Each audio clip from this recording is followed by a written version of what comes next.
I don't want to sound too unexcited. Loving that setup. I wanted to like this movie, and I think every moment fought against that desire in a way that astounded me. That is fascinating because, Andy, I came into this movie with very low expectations because I did not like the last movie. And I was like, wow, I think that this movie is much more coherent than the last one. Oh, man. Oh, no, I disagree. This is going to be great. A spicy one. I didn't expect that for Rescuers Down Under, to be honest. Oh, man. Oh, I'm so excited. Welcome to Direct-to-Video. VHS? VHS. Great. I'm going to be doing that a lot, I bet. A podcast where we pair movies like fine wine. We just watched The Rescuers Down Under. Yeah. A 5-star film out of an... I mean, I don't believe that. Here's what I'll say. I did a little bit of research because I wanted to know what the temperature was on this movie. Because I feel like The Rescuers is a movie that I'm surprised at how fondly people remember it. Right. I feel like in people's minds, they must get it mixed up with Great Mouse Detective or something. Yeah, something like that. Or, something. Or maybe they just, they were 4. I don't know. Right. But, I looked up The Rescuers Down Under because I wanted to get some, production info on it if I could. And people seem to really fucking hate this movie. Fascinating. In a way that even I don't think this movie's good. I don't think it's, the worst movie Disney's ever made. Even if you look at movies that were made before The Emperor's New Groove, right? We're gonna ignore, Home on the Range and shit. I don't think it's the worst movie Disney's ever made, even if you're looking at the Renaissance and before. It's not, I don't know, it's not the best thing they've ever made, but there is a hatred for it that I just don't understand. I would even say this. I think that this movie is one of the more coherent Disney sequels I have ever seen. Oh, yeah. In that they get the characters are more or less consistent, and what they're doing makes sense for their characters, and also it's not just telling the same story again. Or trying to continue the last story in a way that the writer thinks makes sense, but is kind of weird. I didn't like Frozen 2 because it was kind of man, what if being sisters is hard actually? And I'm I don't know, guys. They probably deal with that every day. That is what the first movie's about. I have a huge beef with Frozen. I know. Not because of the movie itself, but just because of its moment in time. Yes. I have a beef with it that exists outside of it as an object. I think I have kind of that same beef with Frozen. It was a thing. I liked the movie when it came out, and then over time it started to irk me because of kind of what it represents. Yeah, right. But obviously they actually put more effort into this than a direct-to-video sequel. It feels wrong to say it's better than a direct-to-video sequel, but it is better than most of the direct-to-video sequels. And that's not nothing. Yeah, well, I mean, it is unfair because it was a full-fledged production, right? It wasn't a black sheep production, right? With Jeffrey Katzenberg sitting, strangling the animators slowly from behind, use less money. It's whoa, dude. We had to fly this single animator out to Australia to tell the other animators what to do. And I gotta say, this is a beautiful looking movie. Mm-hmm. There are moments of it that aren't great in terms of how it looks, but there's a reason for that. And we've talked about this a lot in other Disney episodes, but this was the first movie that they used a completely digital process from beginning to end. Okay. This was the pioneer project of CAPS. They worked with Pixar to help them with a lot of the really big CGI element backgrounds, the opening.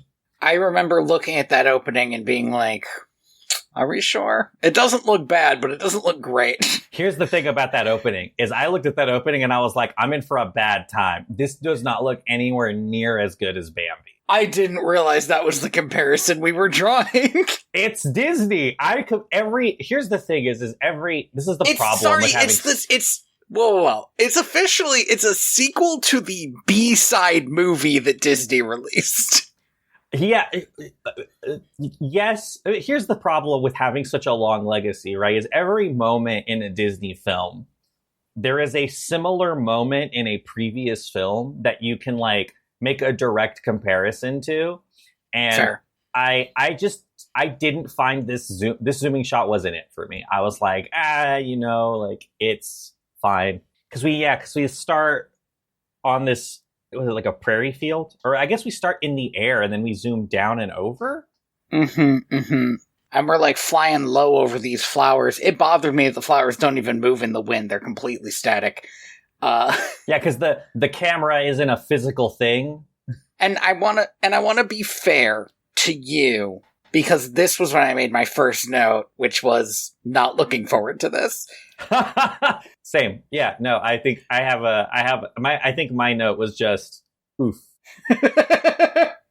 But then we zoom into this kid's room. How do you feel about this kid? Cody, I believe is his name. Okay, so I don't dislike the kid. The kid is fine. Okay. I dislike this introduction to the kid because it makes it look like he is neglected. Mm-hmm. He sleeps in a hammock under a bunch of old clothes. Yeah. And it was like a little while before I was like, oh, he actually does have a caring parent. He's just always out talking to animals like a little Dr. Doolittle. And she doesn't know where he goes. But he's like maybe 6, like going on these 100-acre woods but real adventures. So here's the thing. I legit thought until he snuck past his mom that this kid was an orphan. I was like, oh, this kid's an orphan. He's living alone in this like lean-to shack. Yeah. But they just kind of, I guess, don't have a ton of money. And I don't want to say that this woman is asking for her son to be kidnapped, but they were in the middle of nowhere. She has no neighbors. They don't appear to have like a farm or anything. Like, I don't know what means they have. The fact that she assumed that this kid was eaten by crocodiles because she just lets him wander off wherever makes a lot of sense. Yeah, well, that's the thing, right? Is like, she had to have known it was the possibility. They live in Australia. Oh, God, I didn't like this kid. And I think the primary reason why I didn't like this kid is I just don't like how perfect he is. Does that make sense? I can kind of understand that issue. I'll tell you what I liked about him. Yeah. I'll tell you what I liked about him. What I feel like made him work more than the kid in the last movie. It's not that he was any better than her. It's that I was glad that I didn't have to start the movie with the most insane way of getting a mouse to get help. It's such an improvement. This kid already talks to animals. Animals are his friends. This is exactly the kind of kid that animals would work hard to save if he were kidnapped. Because he's a little environmentalist. Right. I'm like, okay, I get it. 100%. It still stretches credulity a little bit because, I mean, we'll get to that bit in a bit. But, like, as soon as I found out he was, like, he actually, like, hangs out with animals and is their friend and works to, like, stop poachers because he doesn't like all his little friends getting killed, I was like, okay, I, like, get our setup. I, like, understand 100%. For sure. This works. Here's the thing, is I'm looking at this setup and I'm, like, committing it to my memory, right? At some point in this movie, we're going to save poached animals. I'm really excited to get to that. The editing in the beginning of this movie is a little wild because this kid goes to meet up with all of his kangaroo and animal friends. He's like hitting them with sticks and shit. Like, get up. It's time to go rescue shit. Right. He gets there and this kangaroo is like the most gigantic bird you ever done seen. Okay. When should we take a little break to talk about this bird? Because I don't know if we should do it now or after we've actually done the scene. I think we have to do it after. Otherwise, it's going to make no sense. Okay. So yes, this kangaroo's like, I can't remember the bird's name. I'm so mad about it. Nadahuta. Oh, it's Nadahuta. You don't know Nadahuta, but Nadahuta is a golden eagle. Now, pause. Real quick, because golden eagles do not live in Australia, and they don't look like this. And I'm gonna leave that there because we're gonna talk about the golden eagle in a bit. It's kind of crazy because it's like one of the two continents that it doesn't live in. And because it's only Northern Hemisphere. And it's like, you guys could have said anything else, but they said golden eagle, which is an actual bird in America and Russia and not Australia. So the kangaroo's like, you're the only one that can get to it. So Cody's like, okay, I'll go get to it. And the kangaroo leads him to what the kangaroo calls a ridge. Up on that ridge, the kangaroo says, it is this sheer cliff. It is a mountain cliff. Like, it is huge. Again, sheer. It's not like, there's like a path up or something. No, this is like Grand Canyon levels of sheer. Well, I guess the Grand Canyon isn't always sheer, but it's sheer. It's like, this kid's gonna think of the Grand Canyon and think of a part that you can't get down with a donkey. This is just like a straight vertical line. And this kid's like, and this kid's like, I'm gonna have to climb up there. And then we just cut to him finishing. We cut to him like almost at the top, and I'm like, the fuck? Did this kid he free soloed up this ridge? Where is his mother? He doesn't have ropes or hooks, or he's wearing shorts. He's just wearing a t-shirt and shorts. He's like, I can like, okay, he's a little Crocodile Dundee. Like, you're a child. There's like, he's not getting any help. Like, there aren't like birds or climbing animals or anything that are trying to help him up. It's just him. He hung out with all of these fucking animals, wombats and kookaburras and a kangaroo. And where are they? Nowhere to be seen. In fact, I don't think we see them again for the rest of the movie.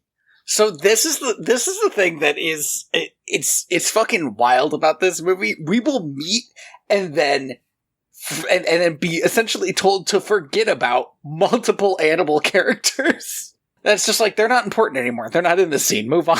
They simply do not matter. Including like a little Smeagol guy. It's not important. We'll get to him. Oh yeah. So he gets onto the cliff and sees, it's like a rock of myth and legend, like out of Sinbad, right? Yeah, it is huge. It is, like, it feels, so I understand what they're doing here. This is classic white people shit. They're indigenous people in Australia. Sure, they have a big bird myth, I assume. We'll just grab the one from North America. Because the thing looks like a thunderbird. It's like gold. It's like not like golden eagles are actually like kind of a rough brown. This thing glints like in the sunlight gold. With metal. Like, it's like gold, and it has a bald eagle head, which also gold eagles don't look like. That irritated me too. Yeah. So I would be honestly willing to overlook the size thing because, like, one, as a sort of native metaphor, I would think that it would work, and two, because I do kind of like the idea that, sort of cryptid, there's this huge thing out there that only this kid and this hunter know about. Yeah. But it's just, why is it a golden eagle? Why does it look like a bald eagle? Like, yeah, it's just all wrong.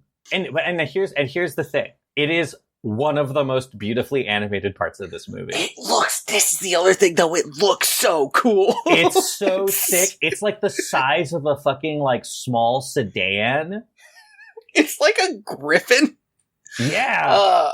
Like, if it's ever in the same scene as the kid, which it is a fair amount of the time, its head is the size of the kid's body. Like, this is the scale we are working with. It's kind of amazing, and I'm legitimately mad that it's like the best part of this movie is also maybe the worst part of this movie.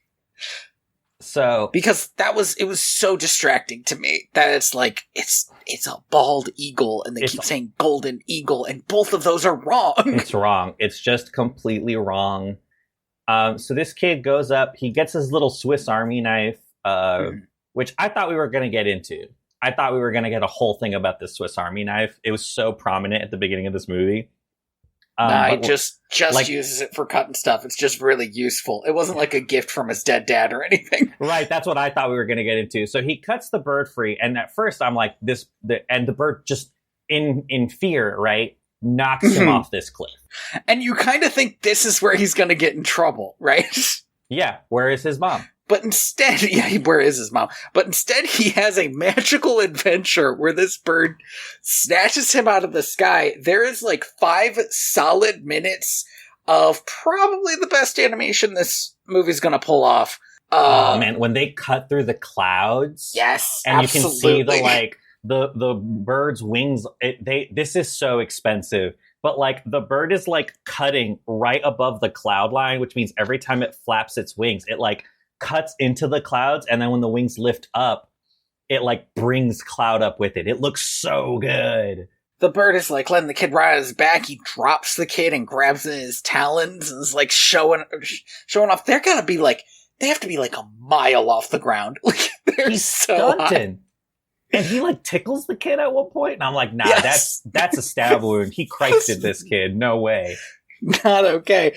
And this bird takes him down to its nest, and he finds out that this is a mother bird, and there are 3 eggs, and she gives him a feather. And then we do, like, another cut, right? Because the kid's still not in trouble. We still have stuff to do. We smash cut. We legit smash cut to him just walking around. Because he's done with this, so, like, time to do something else. This is a normal day for this kid. In any other movie, this is like a kid going into a magical world, right? This is the point. This is him. He's like, I'm not coming home. I'm an eagle child now. Well, you would kind of imagine maybe it being like an E.T. scenario where he, like, finds something strange and magical out in the woods and, like, keeps coming back. But right, yeah. This is just, like, a thing he did, and then he goes to save a mouse. Oh, man. And this little mouse is like, don't. Let me die. Don't, it's a trap. And he's like, nah, I got you, and falls into the trap. Here's my problem. Here's my first consistency problem. Yeah. This might be my first and biggest consistency problem. This kid climbed 1,000 feet straight up. He free soloed a sheer cliff, and this, like, piddly, like, not even 6 foot hole, and he's like, I'm trapped forever. There's no way out. Like, okay, kid, I saw what you can do, though, so I don't believe it. I legit expected him to just, like, backflip out of there like a Power Ranger. Yeah. Like, nah, it ain't no deal, mouse. It's cool. But instead, this mouse, God bless this mouse, an unsung hero, unnamed. You know what I would have liked is strong, because I do not like children getting hurt in movies. Correct. But if he'd had, like, a broken arm or leg from this fall, then I would have believed the next thing that happens. Which is the mouse has to go get him, like, a vine to climb up, right? But alas, it's too late. There was a little trap sensor, and we meet what might be one of the most tone-deaf Disney villains I have seen in a while. I straight up love this guy. I think he's great. No, he's amazing. He's so good. He's in a different movie. It's fascinating because I had so many problems with Madame Medusa. Yeah. I had, like, so many problems with her portrayal as a character. Yeah, I just thought she was Cruella light, right? And I was like, what is with her and this other guy that she bosses around, but just appears to be like fucking Mort from Bob's Burgers?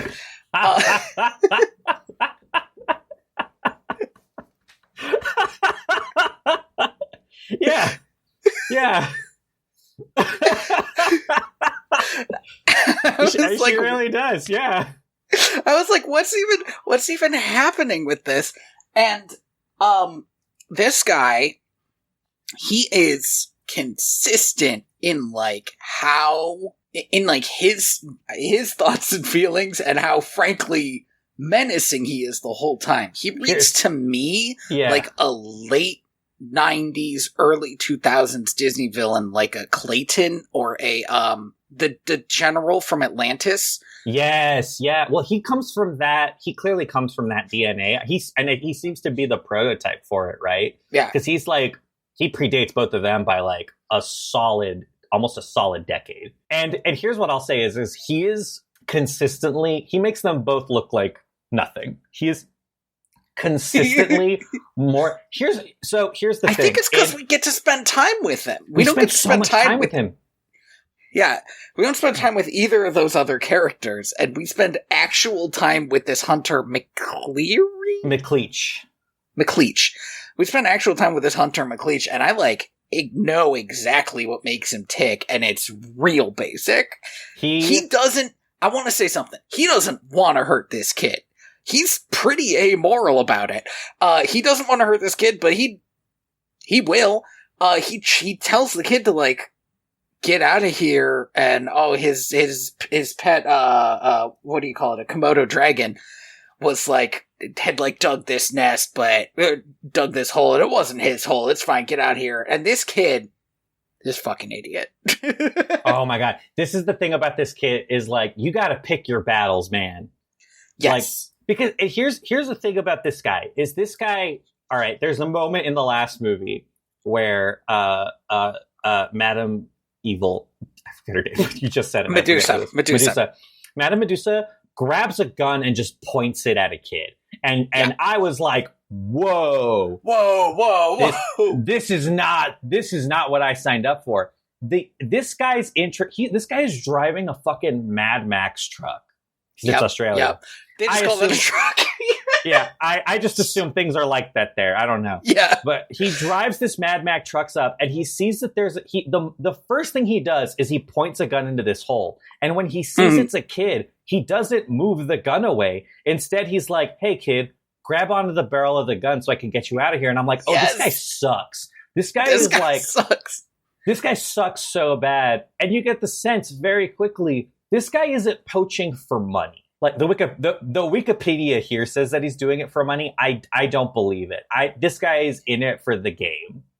I mean, I do think because of his strong reaction when he sees the feather, I do think he has a full-on obsession with killing this griffin-sized eagle that he knows lives around here somewhere. He just wants to do a mass extinction event. Will it make him a bunch of money? Probably. Yeah, but what he wants to do is kill it. If he was really in it for the money, later he would have wanted to keep those eggs.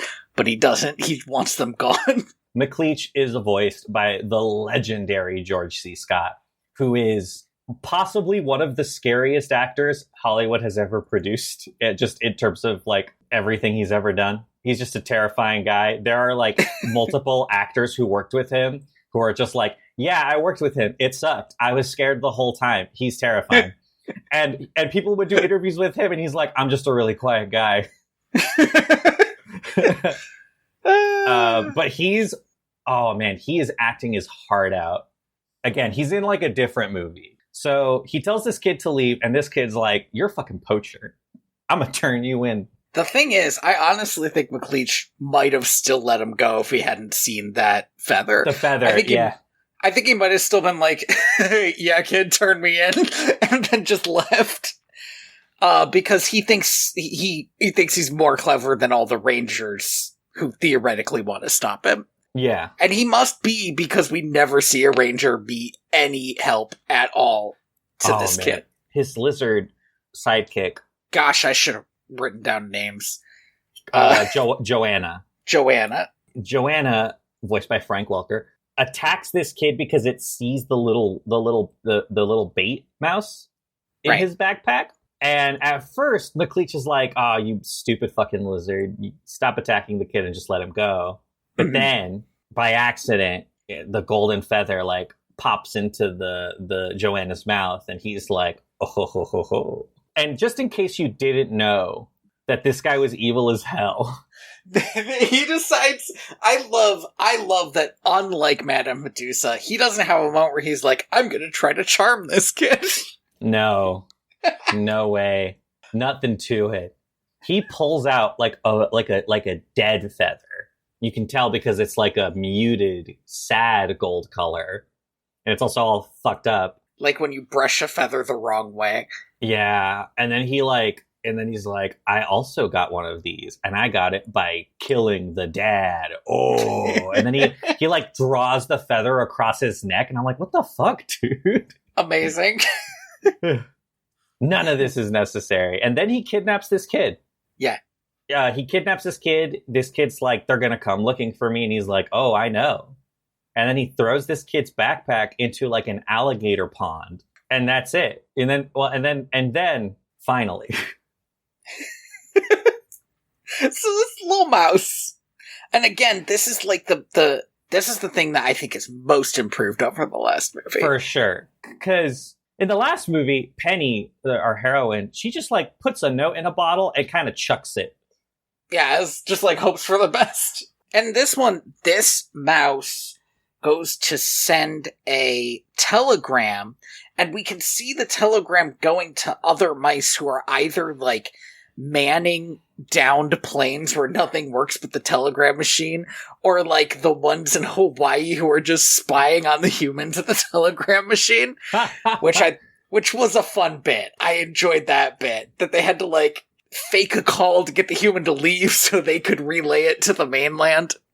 That was really good. Yeah. And then we hop from Australia all the way to New York City. Here's the thing. I was hoping, and I shouldn't have been, but I was hoping for a bit of a reform on the society. Oh, like maybe they had like spruced up their like whole deal a little bit. Like maybe they would have made a little bit more sense, but I just, as soon as I saw the telegram thing happening, I was like, I hate to bring it up. But they wouldn't have had to send that telegram so far if some of the Rescue Aid Society members just stayed where they lived. Why are they all in New York all the time? Their whole structure just doesn't make any sense. They get the message that this guy's like, we'll send our two best, the only ones you care about. And it's like, why are we all here? Why is everyone else here? Well, that's the thing is the only ones who aren't here are Bernard and Bianca. Yeah, I guess they're not only the only ones who go out and do missions, but they're the only ones who have fucking lives. It really does seem like these people just kind of live here. Yeah, because they're having a great time at a, They're at a fancy restaurant. On the chandelier of a fancy restaurant. Yeah. Which again is good. I like when they put some effort into like how a mouse society would work interconnected with the human society. It's like borrowers type stuff, and I love that. Like we get to see the cricket waiters and staff collecting like scraps of food and turning it into like food and serving it. It's great. It's really good. They're so excited to get a single pea so they can make pea soup. This is like a 5-star restaurant. Yeah. So this is the best pea. Yeah. Oh, this pea's amazing. And so we see Bernard and Bianca. They are having a dinner date, and Bernard is getting ready to pop the question. This is, I think, a much better personal through line for Bernard than the luck thing. I feel like I understand Bernard's character a lot more in this movie. Yeah. Bianca, maybe I understand less, because I feel like she is relegated to side character super hard. But Bernard is like, I get Bernard now.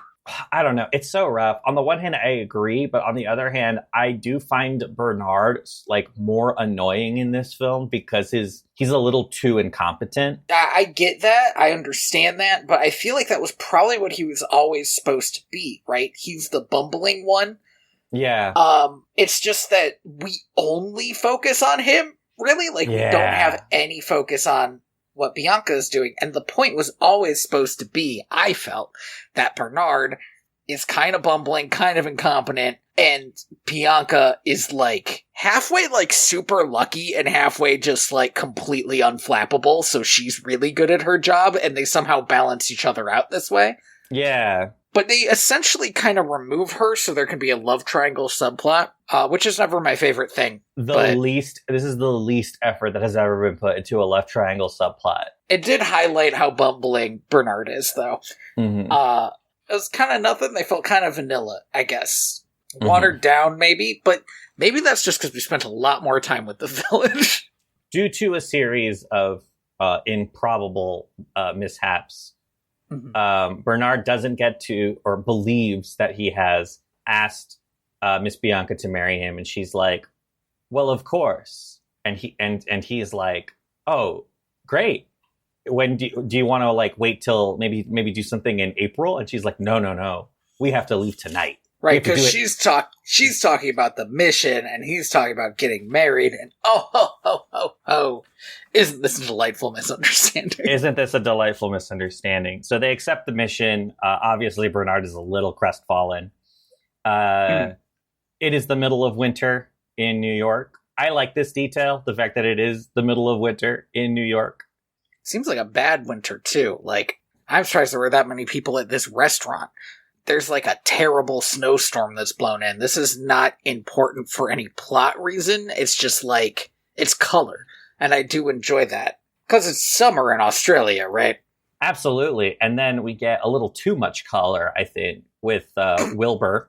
All right, so I have a question. I don't know if you could possibly provide an answer to this, but why in the world did they create a second different bumbling albatross? So there is an answer to this question, which is that the original voice actor for Orville passed away in the 13 years between these two movies. That is so long. I did not realize it was that big a number. Yeah. They got a different actor to do the role, but I think it was Roy Disney who came in and said, like to kind of respect his memory and stuff, we can give him a brother. And because he was named after one of the Wright brothers, we can just name him after the other one, and boom, like solution made. So that's why it's the same character anyway. It's like when your character dies in D&D. Yeah. I kind of suspected it would be something like that, but I also know a lot of voice actors that have just taken over from when other voice actors died, and nobody ever thought, "Ugh, how could they do this?" Nobody's mad at the guy who did Uncle Iroh. After Uncle Iroh died. That's one of the big ones. I think Splinter similarly went through a kind of a death of a role. But I do think it's one of those things where it's like, I hate to say this, those are characters that like people really care about. And I don't think anyone cares about this. Was the other thing. Did we need to retire this particular jersey? Yeah, yeah. Do we need to elevate it into the stands? Yeah, like listen, I'm not saying it was a good idea, but that's the idea. So yeah, it's essentially the same character. So Orville, no, this one's Wilbur. Wilbur, well, there's a lot of talk, but he takes him to fucking Australia. He actually does the thing that they should have done in the last movie, and in every movie like this, which is sneak onto a plane. Correct. Which I did like, that they were like, "Is this going to be a direct flight to Australia?" And he was like, no. What? No. That would be crazy. That's crazy? I'm an albatross? And I mean, that's pretty good, but I'm not that good. And then it just cuts to him sleeping on the wheel of a plane that's folded up in there. Which I was like, yeah, okay. Absolutely. That's how you do it. Then when they land, there's this, we get introduced to this new character. Jake? Jake, the, could be anything. Hopping mouse? Okay. Yeah. He's a little big to be a hopping mouse, but that's what he's supposed to be. Alright. I didn't know if he was some other little Australian animal that I didn't know about. But yeah, he sure got the gams. He immediately falls for Bianca because everybody does. Yeah. This is honestly one of the things about her that makes her, that really flattens her character, is that just everybody's in love with her.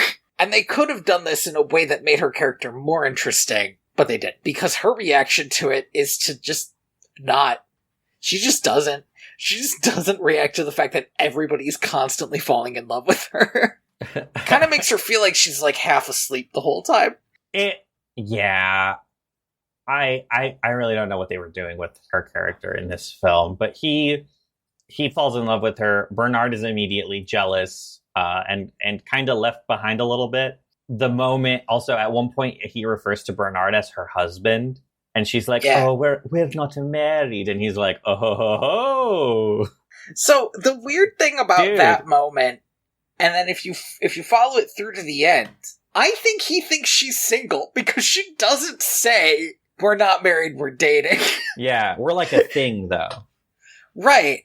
I think he thinks she's single as like, oh, okay. Well, I'm gonna hit on this girl, and Bernard's just gonna be here because he is her, like, business partner. Yeah, or maybe her, like, coach or something. Who knows? I do like that he calls Bernard Bernie the whole time. That is really good. Because there's never a moment where he gives Bernard that nickname. He just kind of starts doing it, which is extremely Australian, but, like, so chummy for no reason. I kind of adored it. Yeah, it's a bit much. Okay, I need to talk about, you ever play Baldur's Gate 3? Yes. Did you ever get to the part above, so did you play through the whole thing? No. Did you play through Act 2? Yes, I did. Okay.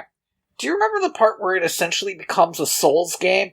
Where you start running into, like, Souls bosses? For instance, the creepy doctor and his undead nurses. Yes, I'm glad that you brought this up. This is some real Bloodborne shit. There's a veterinary subplot where Wilbur has back pain and he's immediately, essentially, captured and forced into medical treatment. That really did feel like that moment, or yes, something out of Bloodborne. Yeah, he's tied up. There is this army of nurses who are all voiced by, I believe, the actress who was voicing Minnie Mouse at the time, and an evil doctor who are like, amazing. Don't worry. We're gonna treat you. You're gonna be cured, and you won't feel a thing. Get me the chainsaw. Yeah, he at one point brings out the chainsaw.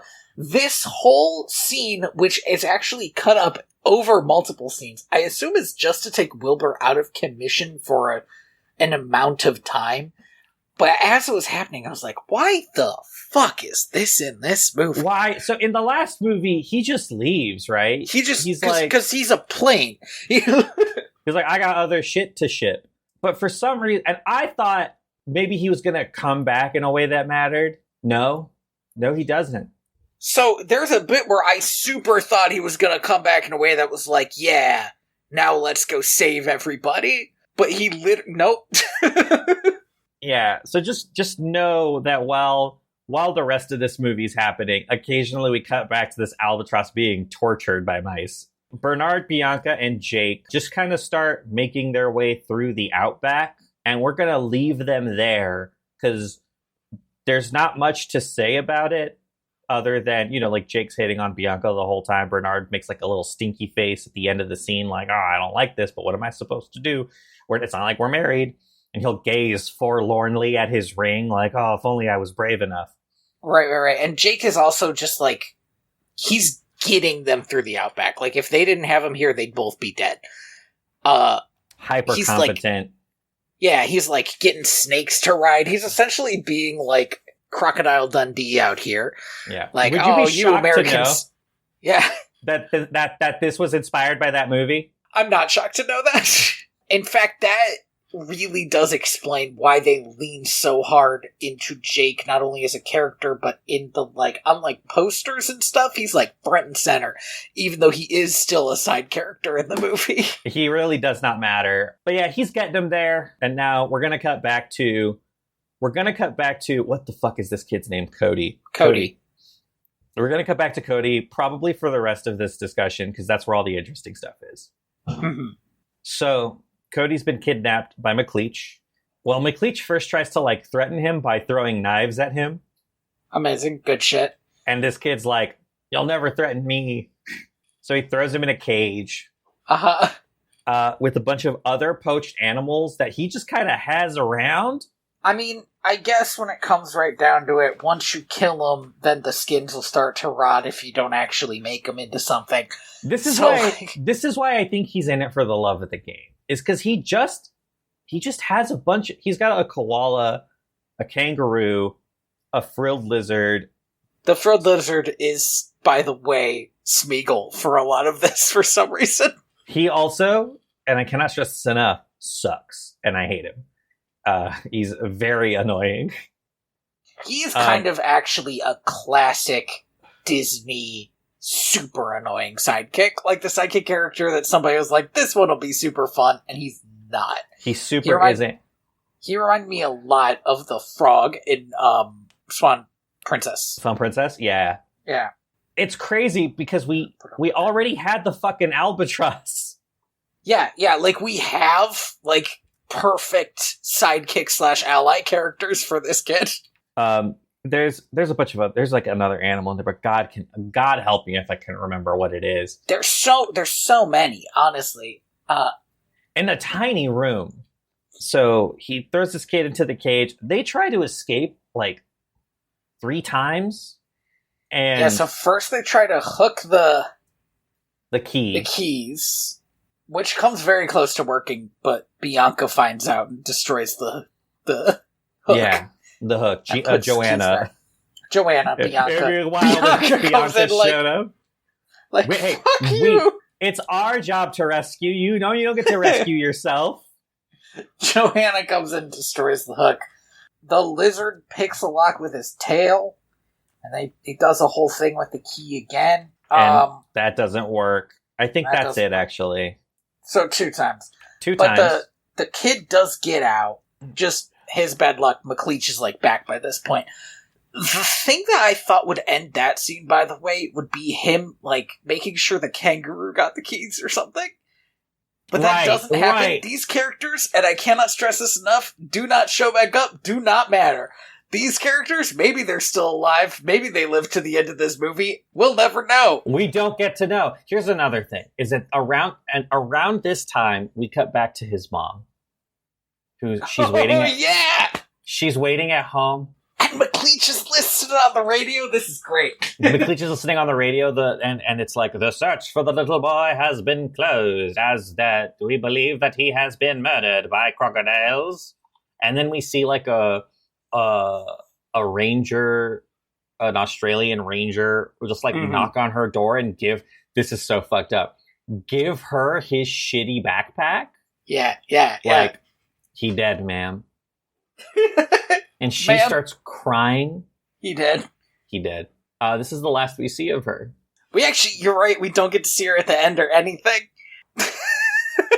It's so fucked up. He might as well be an orphan with the way they treat this mom. Yeah. I want to mention real quick, because this isn't super important, but I want to highlight it because it was, like, kind of fascinating. Yeah. McLeach and Joanna have you can kind of think of it as like a Gaston LeFou relationship, but one of them is an animal who can't talk. Correct. Not even to the kid who can talk to animals, interestingly enough. A few animals just can't, and we have established in the last movie that if an animal wants to eat you, it won't talk to you. Correct. So there's this thing. McLeach tries to eat eggs, and Joanna is stealing eggs the whole time, and it's just like a completely unrelated skit. Yeah. Like, you could take that whole thing out and it would change 0% of the movie, except that this scene established that Joanna really likes eggs. Every morning, Joanna wakes up and she thinks, egg. It's a callback to A Land Before Time Land Before Time 2. Yeah, Land Before Time 2. Very good. Nightmare. All right. So she eats his eggs. He also has like 24 of them just stacked in this big case, and she eats each one of them individually. I believe this does also predate Gaston, by the way. I think it does. Crazy. I compared him to Gaston because I honestly couldn't think of another character that's this, like, abusive to his sidekick, and definitely not an animal sidekick. Usually characters like this are more fond of their animal sidekicks. Yeah, well, and that's kind of the other thing, right? Is like it's crazy that Cody, the hero, our boy, doesn't get an animal. We are introduced to so many animals that I thought for sure were going to be this kid's sidekick. The mouse, the kangaroo, the lizard, the other kangaroo. The koala. Yeah, even the depressed koala. I was like, surely this kid's... He never gets one, which is crazy that the villain in this movie is more of a Disney princess than the hero. I mean, he does have a giant bird that listens to him, to be fair. Guess. Yeah, he's not, like, hanging out with the bird. No. This animal is wild. I mean, maybe that's supposed to be the takeaway. Yeah, this kid doesn't have animal sidekicks. He doesn't try to keep animals. These are wild animals. He respects them too much. McLeach has an animal sidekick because he doesn't respect her. So, McLeach's plan. He lets Cody go. He's like, it's time for you to leave, kid. It's too late. Someone else got to my fuck me. I don't remember the bird's name. Well, he just calls her the bird. The bird. Someone else got to the bird. I missed my shot. Well, what can you do?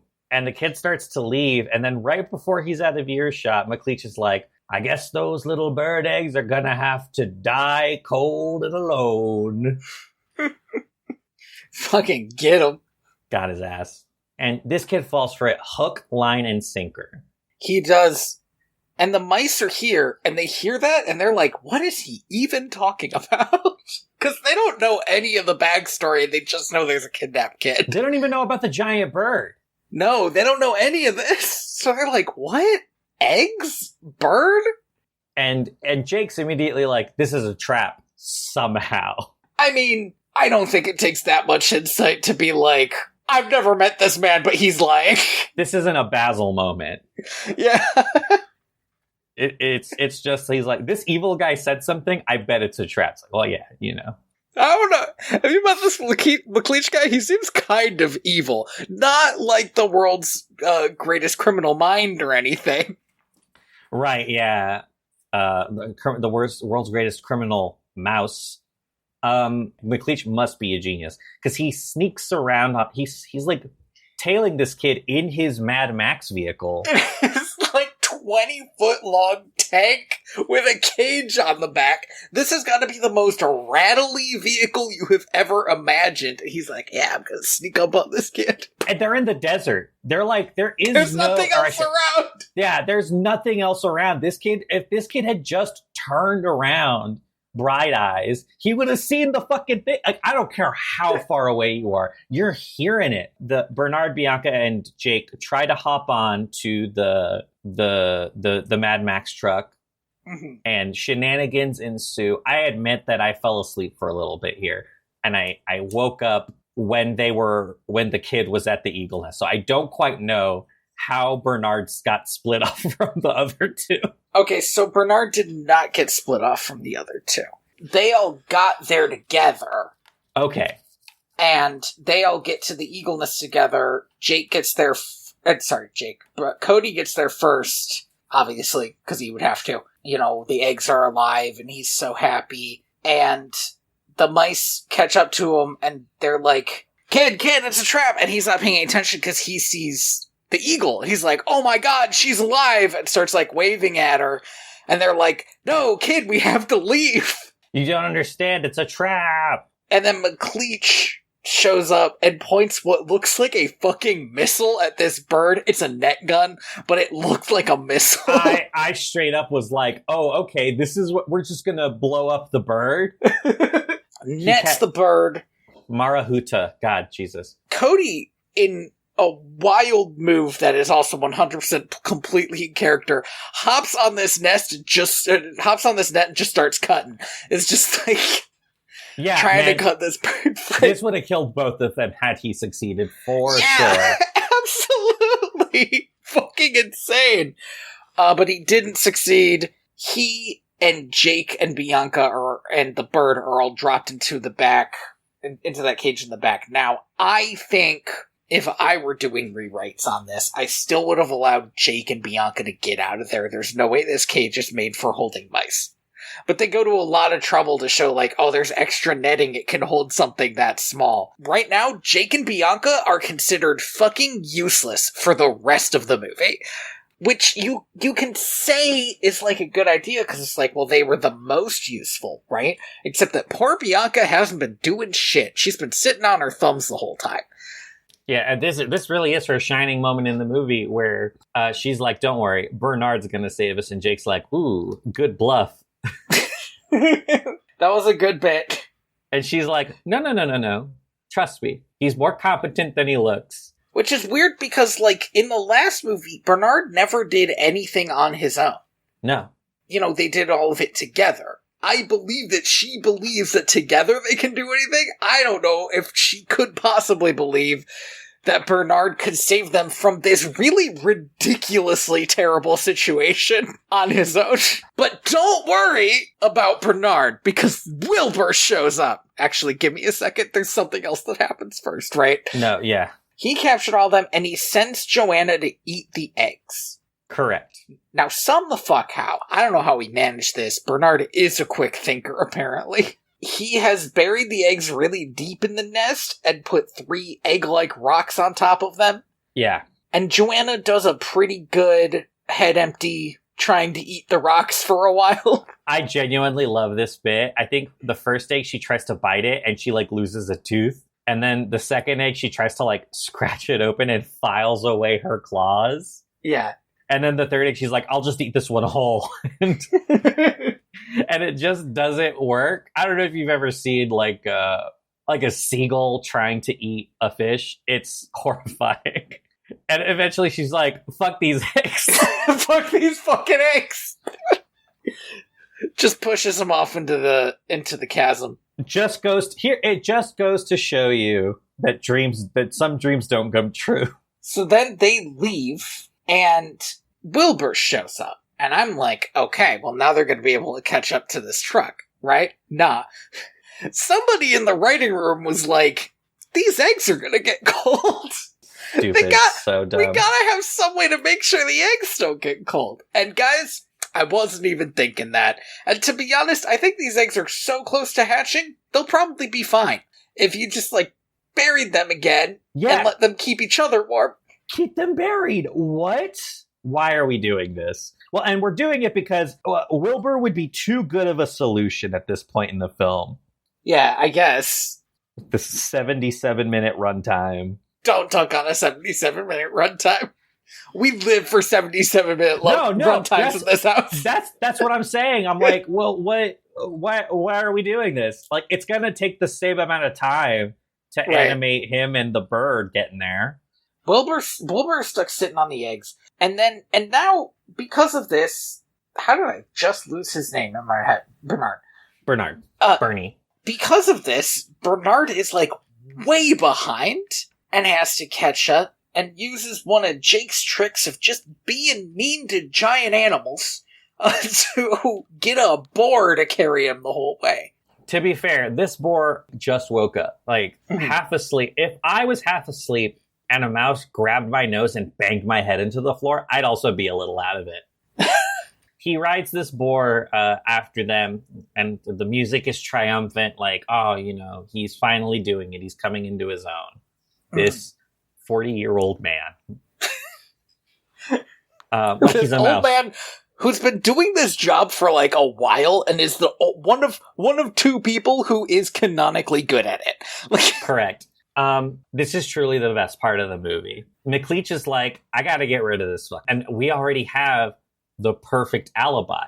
Yep. The Rangers already think he was killed by crocodiles. So I'm just gonna toss him into the crocodile pond. He hangs him from a crane over the pond, and he yells at him that he wouldn't want to disappoint the Rangers, would he? They already think you're eaten by a crocodile. And then he waterboard dunks this kid into the water a couple of times to, like, get him fresh. Psychopath behavior. What is this? He could just drop him to the crocodiles, and he chooses not to. He's like, well, I've never gotten to kill a kid before. I might as well get the most out of it. Yeah, he is having the time of his life. McLeach is earning what's about to happen to him. He pulls the lever to drop this kid into the water, but then the power goes out. And he's like, what's going on? And he looks back and he sees this boar running out of his truck. And he's like, oh, God damn it. He says he is mad about it in a way that's like, this is either a known thing in Australia or something that specifically happened to him. Like, yeah, sometimes a boar gets into a car and just fucks it all up. Look, I cannot believe that you, my evil lizard, left the fucking door open. For this boar to wreak havoc inside my truck. So Bernard's in there, obviously. He's stolen the keys. Gets chased around by Joanna for a bit, but he manages to toss them to Jake and Bianca. So that they can try to get out of the cage. And then, this is, again, this is my favorite part of the movie. Within that, this is my favorite part of the movie. Because McLeach is like, well, there's more than one way to skin a cat. And then he grabs his gun. And he's like, I'm just going to shoot I thought he was going to shoot the kid. Honest to God, I think there's two possibilities here. One, McLeach is like, I don't shoot people. If this kid falls into the ocean, gets eaten, that's fine. That's just nature. That's between him and God. But I also think that the possibility might be that he genuinely thought, what if they find him and there's a gunshot wound? No, right, but there's still because the first shot misses. Yes. And it cuts to Bernard, and Bernard's like, oh no. Yeah, man. Yeah, dude. Oh no is right. Understatement of the year, man. Like, he gets Joanna to start chasing him because he's got fucking nothing else. And he runs onto McLeach, and Joanna barges onto McLeach, and they're like teetering on the edge. And Bernard straight up murders this man by doing the classic, like, one finger push. Yeah. So that he loses his balance. He murdered that man. And then, this might be the best falling death. Yes. It's really good. Because McLeach, against all odds, scares away every crocodile. He's like, take that, nature, just like, get out of here, like, starts attacking the crocodiles, and they're like, nah, I'm not fucking with that. This is too much work, eating this guy. But he really snaps defeat from the jaws of victory, because during his celebration, he's in, like, the rapids, and Joanna is on the shore, and she gives him a little goodbye wave. She's like, there he goes, my owner. She seems really sad about it, too. Yeah, she's not thrilled. But what's she gonna do about it? She's not getting in that fucking water. This is so fascinating, because she is sad about it, but she's also not she's not joining them. Like, yeah. She's not, okay. She's sad about it. She's not that sad about it. If LeFou could, he would have been right there. He would have been right there with Gaston. He would have fallen with him. He would have taken the dive if he could. That's just the kind of guy LeFou is. Not Joanne. She's like... Not Joanne. She's got a life to live. She's like, well, we've had some bad times. And some other times. And some other times. He falls down this waterfall, and it's bellowing no the entire time. It's like so perfect. Good. There's so good. We will never hit a better falling death than this. And because here's the thing is everybody talks about like, oh, no body, no crime. This movie, the way this is framed, it's like you want this guy to be dead. He sucks so bad. And guys, there is such a body down there. It's ground up into the riverbed. Yeah, that man hits cement. He is dead. Unfortunately, Cody also falls, along with Bernard. Actually, Bernard doesn't fall. He dives in after Cody, and I was like, all right, Bernard, we've been very heroic up to this point, but what's the plan? Remember that part in Balto when the bird tries to pick up the bear from the water? Right. And she's like, why did I try to do that? And I thought we were going to get a similar moment here, but no. This movie expects me to believe that this mouse has the strength to grab this rope, swim to shore, and wrap it around a branch and hold it there. I don't, and here's the thing, Bernard did very well in this scene. I actually don't think he needs to do this. Do you remember okay, this is gonna be kind of a weird pull. You remember in Avengers when Hawkeye saved a bunch of babies? Yeah. Because he was like a bad guy up till then. They're like, no, look, he's good now. He's saving babies. Yeah, Bernard doesn't need to save the fucking baby. He's been saving the baby the whole time. Yeah, we can call it. He's paid his debt to society. Like, he can.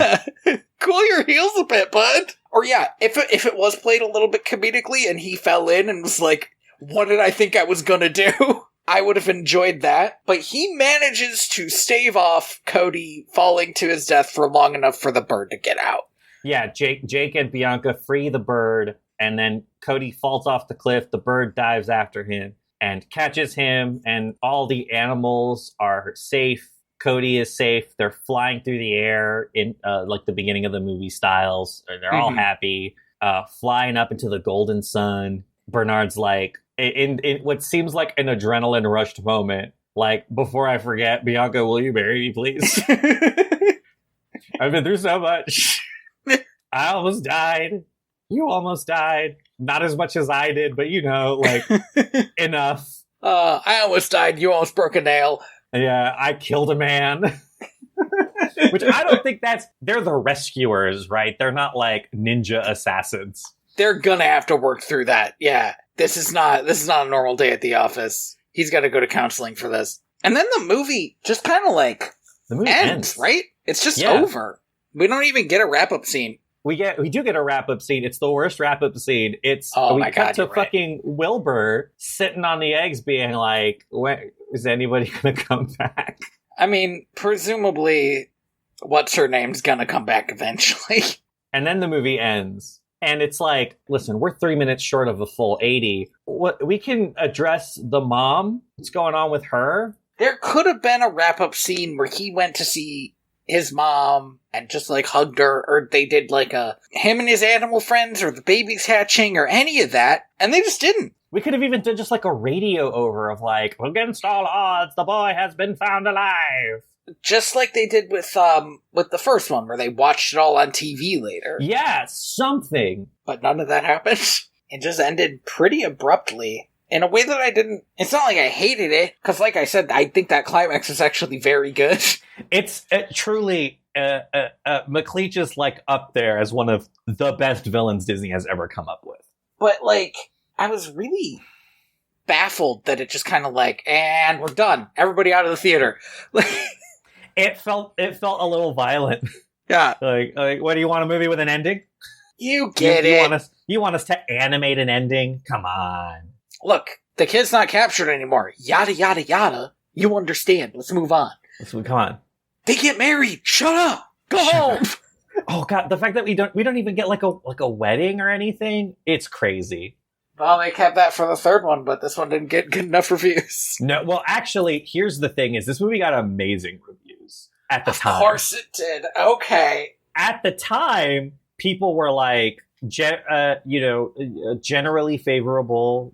8 out of 10, 9 out of 10, 3 stars out of 4. People were like, it's fun, it's good for kids. But here's the thing: is it did not do well financially. It had a budget of, I believe, about $20 million. It's kind of hard to get the hard numbers on this, on like how much it cost to make. But assuming that it cost about a little less, I don't think it's like Little Mermaid or like Beauty and the Beast numbers. Oh, sure. It's Beauty and the Beast. If you split the difference, it's like, maybe $30 million bucks. Mm-hmm. But it really only got a box office of about $50 million. So it was not the runaway success that the first film was. They didn't release it a million more times, did they? That's the thing, is they didn't fucking release it like every year for the next 5 years. And I feel like that's doing a lot of work. Sauce. Apparently, the initial reviews were underwhelming enough that Jeffrey Katzenberg just pulled the plug on advertising it, which is crazy to me. Can I be honest? Yeah. I fucking hate... Disney does it a lot, but there's occasionally a story like that where they're like, oh, here's this movie that might have done pretty well, except they never advertised it because they decided they didn't like it anymore. Yeah. Like, What are you talking? Why would you do that? There's no reason for it. There's no way you're actually losing more money on advertisements than you would if people actually saw the one really good Winnie the Pooh movie that I've ever seen. Right, yeah, I don't understand it. Right. It's one of those things where it's like, who knows how much better it would have done had they like maintained a proper advertising campaign. Mm-hmm. But like, The Rescuers Down Under is one of those movies that I feel like was on VHS for fucking ever. I mean, it's definitely where I saw it. And I have to imagine that in the era of VHS, it easily earned back its like production costs. Oh, must have. Like, by a huge amount. Disney VHSs were huge when those started coming out. I feel like The Rescuers Down Under was probably great for that. It should have been their first direct-to-video if they were doing it at the time. It really should have. There are a lot of people who are like, well, if you look at the timeline, it's like The Little Mermaid and then The Rescuers Down Under comes out the year after. So it's people lump it in with the Disney Renaissance. It really feels to me like a holdover from the earlier era of Disney. Yeah, and that's not at all a fair comparison. Also, like, the Disney Renaissance can really be attributed to a few people. I don't think any of them worked on this movie. As far as I can tell, the only person in that kind of oeuvre who worked on this film, Jesus Christ, sorry, I'm looking at the people who wrote the screenplay, and it's like one of these guys wrote Chicken Run. Oof. Bananas. So one of the two directors went on to do Pocahontas, which is... I don't think in this modern world it's anybody's favorite Disney Renaissance movie. Yeah. But other than that, I think the only other like veteran who worked on this film was Glenn Keane. This was one of the last movies he worked on for Disney. He was the animator for... I think in this movie he did the Eagle, but he was the animator for Beast in Beauty and the Beast and also the lead animator for Ariel in The Little Mermaid. So he's like, a legend. Yeah, he does beautiful animation work. Yeah, right. And so it's very clear, like, I think other than him, pretty much everyone else on this film was like kind of a understudy. So this film does not feel as ambitious as any of the other, like even Pocahontas is ambitious. You could not say Pocahontas isn't ambitious. It's hugely ambitious. Yeah. It's just kind of racist. It's just a lot misguided. It's just like so hugely misguided. I remember an Aboriginal person reviewing Pocahontas, and they said they went to a lot of trouble to make all the like Native American spiritual imagery really beautiful, and it's too bad they didn't look up what any of that spiritual imagery actually was. Yeah. Like, they treated Native Americans in that movie like they treated the Middle East in Aladdin. It's a fake place. Right. To just have fun in. And Aladdin at least has a little bit of like, well, even the original Aladdin, it was like a fantastical version of these places.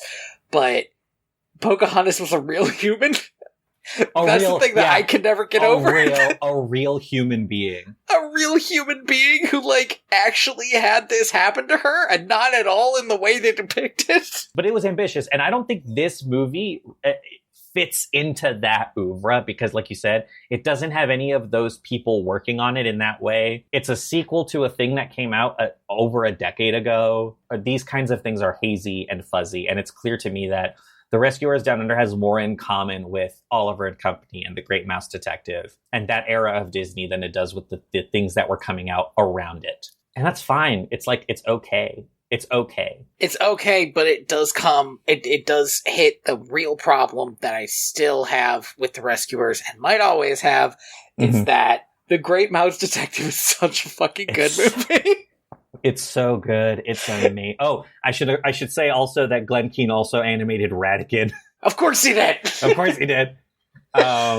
He said that was one of his favorite roles to animate in an interview I read. Also, like, of course he is. That movie is amazing, and that movie didn't get a sequel, and Rescuers got a sequel, even though it was kind of just okay. And there's a part of me that's like, how dare you?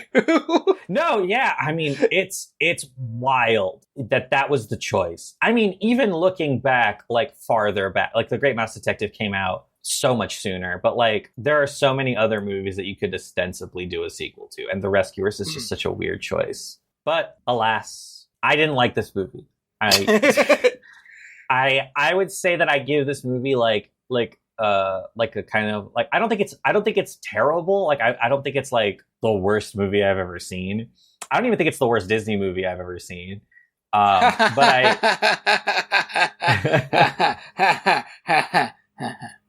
yeah.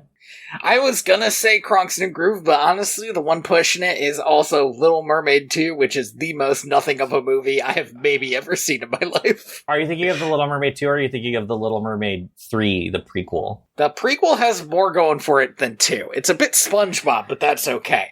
2 is just bad. It really is just kind of a retread of the first movie in a way. Well, it rhymes like Star Wars movies. The prequels are good, though. Like, some of the best cinema you could ever have. Is it art? No. Do I love it? Oh, yeah. I'm sorry I said Star Wars. How did you feel about this movie? Oh, how did I feel about this movie? I thought it was fine. Yeah. I liked positive. it a lot better. It was fine, positive. It was fine, positive. I mean, because I thought it was fine, derogatory. I mean, yes. I mean, this is where we come down. Really, it's like we both gave it like a. You gave it like a 4. I gave it like a 6. You know, like out of 10.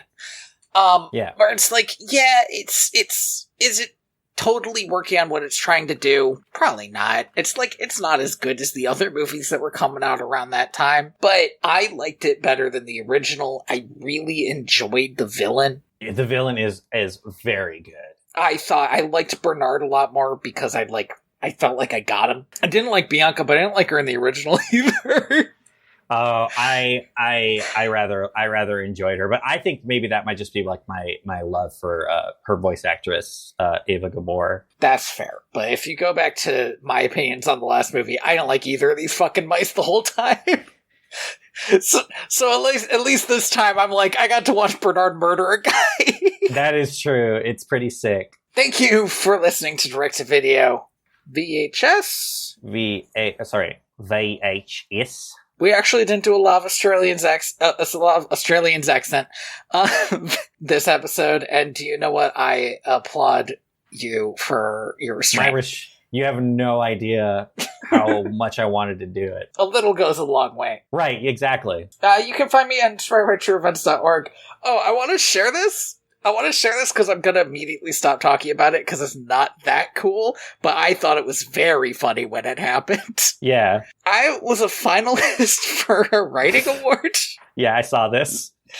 I didn't find out for a calendar month because I've been overtired through the entire month of July. Yeah, June and July. Let's say June, July. Yeah. It was amazing. The Bayan Fantasy Adventure Award. I ended up as a finalist. I thought that was so funny because I was like this is like something you can put on like a actual accomplishment thing. Yeah. And I just fully didn't notice it. That is so funny. It was so funny. I felt like such a dork, honest to God. I was like, this is cool, and also I'm an idiot. These things happen. Apparently. Hey, that's awesome. Like, I really hope that as time goes on, more and more of your writing gets out there. Because I really like it. Yeah, me too. I have to do it, though. Next time, you'll be on top of it. By the way, unrelated, I read some of your writing at one point, and I was like, oh man, Andy's too smart. This is inscrutable to me. Oh, sorry. Yeah, I don't even know what you would have read. But because I don't do fiction writing, really. Right. I mostly just do like hardcore sociological analysis. Yeah, no, it was hardcore sociological analysis. I was like, oh, holy shit. I literally don't think I have the vocabulary to finish reading this. Sorry. This is like the most, I think this might be the most casual thing I do. This is a thing that I do that's actually like fun and not like one of my, I think every other hobby I have is just homework that I make for myself. A big thank you to Scott Buckley for Homework, which you should be hearing right now. Fingers crossed. And join us next time 4. I think this might be this is one of the few Don Bluths that we haven't gotten to yet, right? Yeah, well, we haven't done like Titan AE, so there's got to be a couple standouts. I don't think we're ever going to do Titan AE. I'm going to start bringing guests on whose only job is to get us to watch a movie we would otherwise never see. Dude, fuck me, man. I am so wrong. This is not a Don Bluth. This is the guy who did Balto and Prince of Egypt. Fascinating. Okay. Now I must know. Holy cow, this is rated poorly. Mars Needs Moms. Oh no. And Cyber Goes West. This guy's career is bananas. Why did I put in my vote for this one? Alright, let's watch Rebecca Dinosaur Story. Yeah, we're doing it. Yeah, 1993. I am the ghost of John Smith. If you want to see a rat kill a man, I got a story for you. A story. Oh, he's a mouse.